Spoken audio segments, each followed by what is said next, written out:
नमस्कार. मालिकेच्या आजच्या भागामध्ये आपल्याला पाहायला मिळणार आहे की इकडे शशिकांत आणि रेवा बोलत असतात. रेवा ओरडतच आलेली असते की फादर इन लॉ असं म्हणत ती आलेली असते आणि शशिकांत तिला म्हणत असतो की काय झालं. तेव्हा रेवा म्हणत असते की फादर इन लॉ, अक्षय अगदी आता लग्नासाठी तयार झालेला आहे. तेव्हा शशिकांत म्हणत असतो की एवढी हुरळून जाऊ नकोस, मी तुला जे औषध दिलेलं होतं त्या औषधांचं काय केलेलं आहे ते मला सांग. तेव्हा रेवा म्हणत असते की हां, ते औषध नाही, अक्षयने मी दिलेली कॉफी घेतलीच नाही. तेव्हा शशिकांत म्हणतो काय बोललीस तू. तेव्हा रेवा सांगते की हो, मी अक्षयला जी कॉफी दिलेली होती ना ती कॉफी अक्षयने घेतलीच नाही. तेव्हा शशिकांतला मात्र खूप राग येतो. शशिकांत म्हणत असतो मी तुला सांगितलेलं होतं ना, मग तू अशा पद्धतीनं का केलेलं आहे. मी तुला एवढं सांगितलेलं होतं, मग तू का ऐकलं नाही, असं शशिकांतचं म्हणणं असतं आणि शशिकांत रेवाला ओरडायला सुरुवात करतो. त्यानंतर आपल्याला पाहायला मिळतं की अक्षय हा सीमाच्या रूममध्ये आलेला असतो आणि सीमा खूपच दचकते. सीमाला वाटतं कोण आले अचानक, हा प्रश्न सीमाला पडलेला असतो म्हणून सीमा दचकलेली असते. एकतर तिला गुंडांनी किडनॅप करून नेलेलं असतं आणि त्याचबरोबर अक्षय तिथे येतो आणि सीमाला धक्का बसतो. सीमाला तो म्हणतो की आई, घाबरायची काही गरज नाही आहे, मीच आहे ना, नको घाबरी तू, असं तो बोलत असतो. तेव्हा सीमा मात्र खूपच घाबरलेली असते. ती म्हणत असते अक्षय, मला कळतच नाही आहे रे, त्या दिवशीपासून असं घाबरल्यासारखंच होत आहे माझ्यासोबत, मला नाही लक्षात येत. तेव्हा सीमा म्हणत आहे की त्या गुंडांनी मला पकडून नेलं ना, कोण होते ते गुंड काही कळलंच नाही. तेव्हा अक्षय म्हणतो की काळजी करू नकोस, ते शशिकांत मुकदमचे पाळलेले गुंड होते, ते कोणी दुसरं नवीन नव्हतं. कारण त्यांना हे जाणून घ्यायचं होतं जर त्यांनी तुला किडनॅप केलं तर मी सगळ्यांच्या समोर सांगेल की मला आठवत आहे, म्हणून त्यांनी मुद्दामूनच मी आणि रमा ज्या चाळीत राहत होतो ना तिथे तुला बांधून ठेवलं होतं. पण त्यांना असं वाटलं की मी उठेल आणि तिकडे जाईल, पण मी ते केलं नाही, त्यामुळे ते तोंडावर पडलेले आहेत, असं अक्षय म्हणत असतो. तेवढ्यात रमा तिथे येते आणि म्हणत असते की उद्या बस्त्याचं बघायचं आहे ना. आणि त्यावेळेस सीमा पण म्हणते की हो, उद्या लग्नाची तयारी करायची आहे आणि आता खूपच कमी वेळ राहिलेला आहे. अक्षय मात्र म्हणत असतो की थांब रमा, आता थोडेच दिवस राहिलेले आहेत आणि मग सगळं सगळ्यांच्या म्हणण्याप्रमाणे होणार आहे. आणि रमा म्हणते की मागच्या वेळेस जे आले होते त्यांनाच बोलवायचं आहे ना, हे सगळं बोललं जात असतं.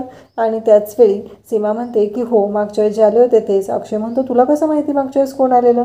तेव्हा रमा म्हणते की ते तुमच्या नाही लक्षात येणार, पण मागच्या वेळेस जसं घडलं होतं तसंच होणार आहे का, हे बोललं जात असतं. तेव्हा अक्षय म्हणतो म्हणजे तू का हसतेस एवढी. रमाला मात्र हसू येत असतं, कारण काही झालं तरी रमाला माहिती आहे की रमाला अक्षयने बुरखा घालून आलेला होता आणि रमाला त्याच्या पसंतीची साडी घेतलेली होती. मग ह्यावेळेसही त्याच येणार आहेत का, असं मुद्दामूनच रमा विचारत आहे. तेव्हा मात्र अक्षय म्हणतो की हो का, असं आहे का, असं अक्षय बोलू लागतो.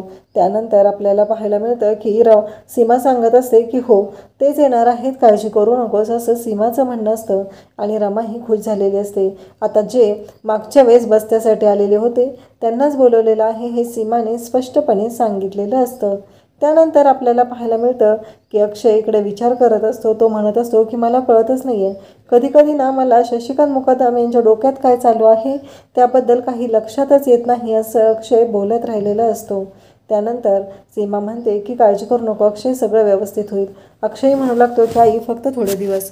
सीमा म्हणते की अक्षय, लवकरात लवकर हे नाटक संपव आता, खूप झालं, एवढा वेळ एवढं नाटक ठेवायची काहीही गरज नाही, असं त्याचं म्हणणं असतं. त्यानंतर आपल्याला पाहायला मिळतं की अक्षय म्हणतो की हो, आता खूप थोडे दिवस राहिलेले आहेत आणि लवकरच हे सगळं संपणार आहे, असं अक्षयने सांगितलेलं आहे. तेव्हा सीमा म्हणते खूप चांगली गोष्ट आहे, लवकरच हे सगळं संपवून टाक. त्यावेळेस अक्षय म्हणतो की हो आई, हे लवकरच सगळं आता संपून टाकणार आहे, कारण मलाही ह्या गोष्टी पुन्हा पुन्हा नको आहेत. त्यानंतर आपल्याला पाहायला मिळतं की इकडे हॉलमध्ये सगळेजण बसलेले आहेत आणि आरती मात्र अभिला म्हणत आहे की अभि, तुला माहिती आहे का, मागच्या वर्षी मी आणि आरती, असं जान्हवी सांगत आहे की आम्ही फिरायला गेलेलो, तर त्या मेमरीज आता माझ्या मोबाईलमध्ये आहेत ना, ते फोटोज, त्याचा रिमाइंड मला आलेला होता. तेव्हा रमाकांत म्हणतो की हे सगळं बोलायची गरजच आहे का. तेव्हा तो म्हणतो की जान्हवी, तुला आनंदला वाटत नाही का की आपण अभिसाठी बोललं पाहिजे, कारण या घरामध्ये अभिवरती अन्याय होतो हे तुमच्या लक्षात येत नाही आहे का. परंतु आनंद पण विचार करत असतो. अभि म्हणत असतो की तुम्हाला काय वाटतं, मी थांबवू का हे लग्न जाऊन. मी सांगावं का की अक्षयला की रेवा माझी बायको आहे आणि ती माझी बायको आहे तर ती तुझी कोणीच असू शकत नाही, हे सगळं मी सांगायचं आहे का? मी मोडू का त्यांचं लग्न? असं अभि बोलत असतो. तेव्हा मात्र इकडे जान्हवी त्याचबरोबर आनंद सर्वजण पाहत असतात. आरतीच्या बाबतीत आठवणी जाग्या झालेल्या असतात. सर्वजण बोलत असतात आणि त्यांचं असं म्हणणं असतं की तसं नाही, परंतु आपण थोडासा विचार तर केला पाहिजे ना, असं ती बोलत असते. त्याचबरोबर आपल्याला पाहायला मिळतं की इकडे अभि म्हणत असतो की तुम्हाला असं वाटत आहे की मी सगळ्या गोष्टी बोलल्या पाहिजेत, मी सगळं केलं पाहिजे, परंतु तुमच्या एक गोष्ट लक्षात येत नाही की काहीही झालं तरी आता ह्या ज्या गोष्टी आहेत त्या वेगळ्या पद्धतीने हँडल कराव्या लागणार आहेत. तेवढ्यात सीमा तिथे येते आणि रमाकांत आणि त्याचबरोबर अभि बोलू लागतात. अभि म्हणतो की मोठी आई, तू नेहमी म्हणायचीस ना गं, मी पण तुझा मुलगा आहे, पण तुला आज दिसत नाही का तुझ्या एका मुलाच्या आनंदासाठी दुसऱ्या मुलावरती अन्याय केला जात आहे? हे सगळं रमाकांत आणि अभि बोलत असतात. तेव्हा सीमा म्हणते की काय तुम्हाला कसं सांगू, आणि सीमा शांतच राहते. ती मनातल्या मनात म्हणते की अक्षय जेव्हा सगळ्यांच्या समोर सत्य आणेल ना, तेव्हा सगळ्यांना कळणार आहे की नक्की काय होणार आहे ते. त्याचबरोबर आपल्याला पाहायला मिळतं की सगळेजण इथे निवांत आहेत आणि सगळेजण खूप आनंदात आहेत, परंतु आता अभिचा विचार मात्र कुणीही करत नाही. अभिला काय वाटतं या गोष्टींशी कोणालाही काहीही पडलेलं नाही. सगळ्यांना मात्र फक्त एवढंच पडलेलं आहे की ज्या गोष्टी आहेत त्या तशाच राहिल्या पाहिजेत, आनंदचं जे चालू आहे तेही चाललं पाहिजे, आणि त्याचबरोबर इकडे अभिला जो त्रास होत आहे त्याचा विचार कोणाच्याही डोक्यात येत नाही, त्यांना कोणालाही वाटत नाही, आणि त्याचबरोबर अभिची मात्र चिडचिड होत आहे. दुसऱ्या दिवशी सकाळी आता साड्या घ्यायच्या असतात, त्यासाठी बस्त्यासाठी बोलवलेले असतात, म्हणजे जी बेगम असते त्यांनाच बोलवलेलं असतं आणि ती आलेली असते आणि ते दोघंजण तिथं आलेले असतात बुरखा घालून. आणि नक्कीच ते बुरखा घालून जे आलेले असतात ते म्हणजे अक्षय आणि अस्मित, ते दोघंही आलेले असतात. त्याचबरोबर तिथे आद्याही आलेली आहे. आद्यालाही साड्यांसाठी बोलवलेलं आहे आणि सगळेजण आद्याला चिडवत असतात की तुला काय कळतं आहे साड्यांमधलं? तेव्हा आद्या मात्र म्हणत असते की का मला काय कळत नाही आहे, म्हणजे इरकल असते, कांजीवरम असते, पैठणी असते, नारायणपेठ असते, अशी वेगवेगळी साड्यांची नावं सांगत असते आणि सगळेजण तिला म्हणत असतात म्हणजे. तेव्हा आद्या म्हणत असते की हो, माझ्या आईंचं कलेक्शन खूप सुंदर आहे ना साड्यांचं, म्हणून तर हे मी बोलत आहे, असं बोलत असते ती. सगळेजण पाहत असतात, चिडवत असतात. आणि तेव्हा मात्र इकडे मयुरी मात्र आता जान्हवीला टोमणा मारते. ती जान्हवीला म्हणू लागते की तुला भारी भारी साड्याच नेसायच्या आहेत ना फक्त, कारण तुला कुठं कष्ट करून पैसे घालवायचे आहेत, कारण हे सगळं तर आनंददादा त्याच्या खिशातून देणार आहे ना, आणि तुला मिरवायला काय जातं आहे, असं मयुरीने टोमणा मारलेला असतो आणि हे सगळं घडत असतं. त्यानंतर आपल्याला पाहायला मिळतं की इकडे रमाही तिथं आलेली असते आणि मग अक्षय म्हणत असतो की हे दोन लडकी मी मागच्या वेळेस पण पाहिलेल्या होत्या ना, हिचं काहीतरी ते लग्न वगैरे असं झालेलं होतं का?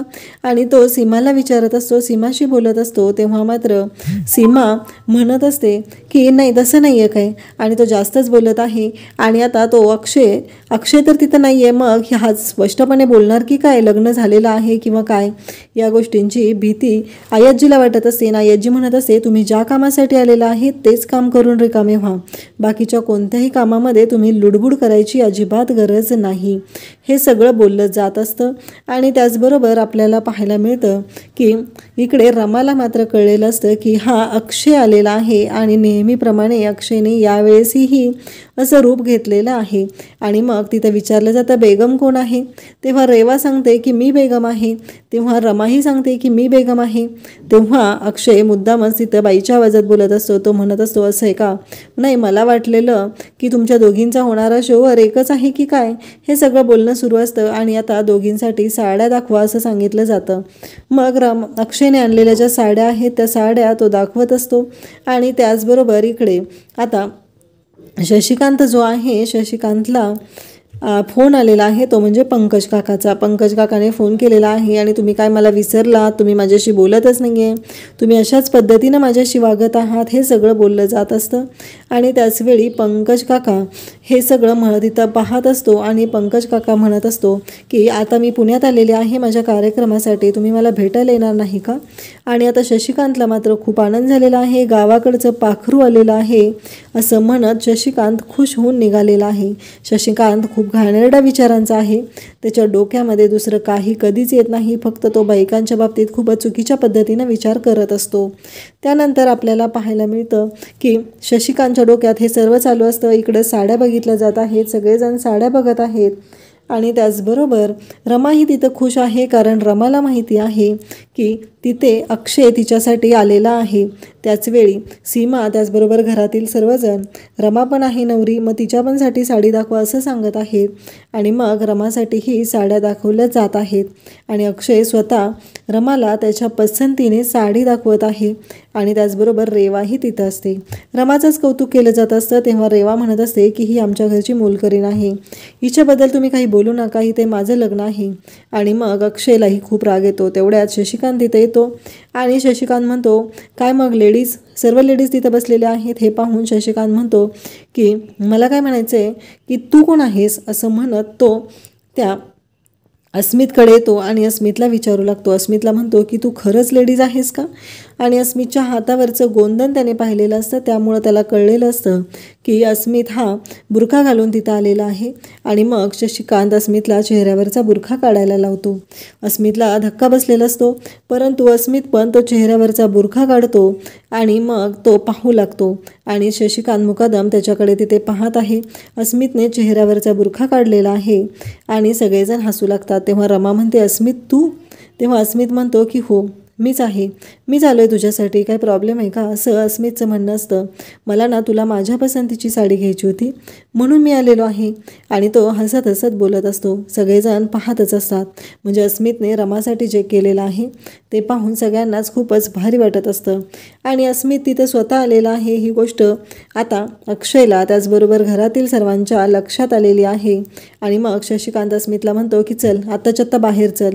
आणि त्याचबरोबर अक्षयलाही तो त्याचा बुरखा काढायला लावत असतो. तेव्हा अक्षय म्हणतो काय आहे, आमच्या परपुरुषाच्या समोर तो बुरखा काढला जात नाही, आम्ही तो काढणार नाही असं बोलत असतो. आणि त्याचबरोबर आपल्याला पाहायला मिळतं की अस्मितला तो घेऊन बाहेर जातो आणि अस्मितला म्हणतो की तुला माहिती आहे ना ती रमा आहे ती अक्षयची पहिली बायको आहे, मग तरी पण तू या लग्नासाठी का तयार झालेलं आहे, ती गरिबाच्या घरचे हेही तुला माहिती आहे ना, ती झोपडपट्टीतली आहे. तेव्हा अस्मित म्हणतो की हो, कारण शशिकांतने मुद्दामच आता अस्मितला भीती घालायला सुरुवात केलेली आहे, त्याला धमकावत आहे, त्याला मारत आहे. तेव्हा अस्मित म्हणत आहे की मी साधा माणूस आहे, मी असा चुकीचं नाही काय विचार करणार. तेव्हा शशिकांत म्हणतो की मीही साधाच माणूस आहे असं शशिकांतचं म्हणणं असतं. आणि अस्मितला घेऊन बाहेर जातो तो आणि त्याला मारहाण करत असतो. इकडे अक्षय मात्र साड्या आणलेल्या दाखवत असतो. तो म्हणत असतो की ही तुझ्यासाठी असं म्हणत रेवाला तो साडी दाखवतो. रेवाला ती साडी पसंत पडते आणि त्यानंतर अक्षय खूप सुंदर साडी असते ती रमाच्या अंगावर टाकतो आणि सांगतो की ही सगळ्यातच मौल्यवान अशी साडी आहे, जास्त किमतीची आहे आणि खूपच सुंदर अशी साडी आहे असं तो सांगू लागतो. त्यानंतर आपल्याला पाहायला मिळतं की अक्षयचं हे बोलणं रमा ऐकते आणि रेवा म्हणते की जर ती चांगली साडी असेल तर ती मलाच हवी आहे. तेव्हा मात्र अक्षय रमाकडे पाहत आहे आणि रमा म्हणते की मला माझं जे आहे ते सगळं तिला हवं असतं आणि ती प्रत्येक वेळेस माझ्या प्रत्येक गोष्टींवर अधिकार गाजवते आणि आत्ताही ती तेच करत आहे, पण मी आता तसं होऊ देणार नाही. त्यानंतर आपल्याला पाहायला मिळतं की अक्षयला एका व्यक्तीचा फोन आलेला आहे आणि अक्षय सांगतो की आरती मुकादम मॅडमना ज्या ड्रायव्हरने उडवलेलं होतं तो ड्रायव्हर बेपत्ता झालेला आहे, म्हणजे ज्याने हा ॲक्सिडेंट घडवून आणण्याचं ठरवलेलं होतं त्यानेच त्यांना बेपत्ता तर केलेलं नसेल ना, असं तो बोलत असतो. त्याचबरोबर आता अक्षयला खूप राग आलेला आहे आणि अक्षय म्हणतो की रेवा तुला मी आता सोडणार नाही. अक्षयच्या समोर सर्व सत्य आलेलं आहे, फक्त त्याला काही पुरावे हवे आहेत आणि ते पुरावे मिळाले की रेवाची मात्र वाट लागणार आहे. अशाच अपडेटसाठी चॅनलला सबस्क्राईब करा. थँक्यू.